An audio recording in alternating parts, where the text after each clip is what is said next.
Welcome to Psychologies. My name is Nicola Harker and I'm a doctor, a coach and creator of the Burnout Antidote coaching program. In this short coaching video, we're going to be exploring the role of the inner critic and also learning some skills around self-appreciation. This is the final video in this 4-week coaching series. And if you'd like to access the other videos, you can use the link below to subscribe. If you subscribe to Psychologies, you can access the full coaching program, including weekly workbooks for in-depth coaching.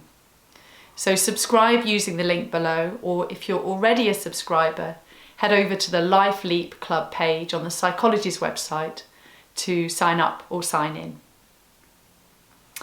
Now, so far in these videos, we've been exploring the 3 key steps to self-compassion, and we've looked at resistance and boundaries and how to start cultivating feelings of compassion using your natural physiology. But there may be one part of you that this doesn't really sit comfortably with, and that's your inner critic. It's very difficult to start being kind to yourself and appreciating yourself if you've got your inner critic chattering away in your ear. So the thing that's really important to know when you're learning self-compassion is that the motivation of the inner critic is generally to keep you safe. Now, we need to tread carefully here because for some people, the inner critic is the internalized voice of a critical past caregiver. And tackling your inner critic may feel a bit like breaking a contract with that caregiver. So if that resonates with you, I encourage you to seek the support and advice of a therapist to work through how to manage your inner critic.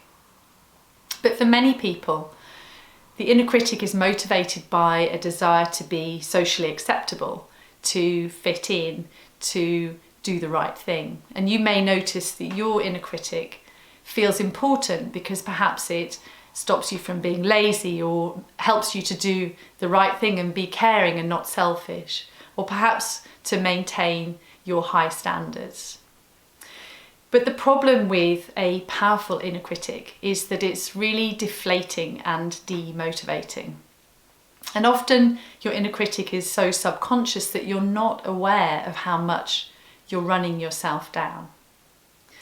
So what's the alternative?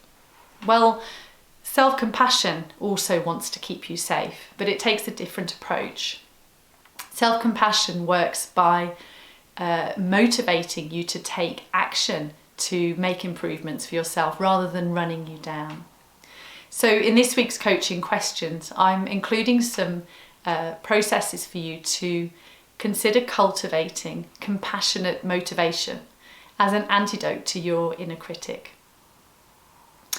And finally, you are your most valuable resource.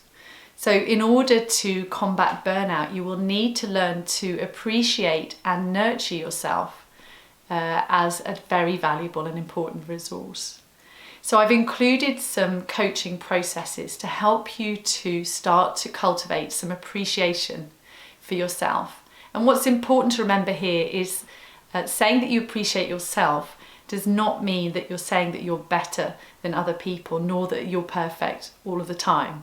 It's about remembering not to just put yourself at the bottom of the list. So we're coming to the end of this final video, and we've covered quite a lot about self-compassion, the components of self-compassion, and how to harness your neurophysiology to help you to combat burnout. And I really hope that you've enjoyed these videos and will continue to explore compassion and really appreciating yourself as an amazing being.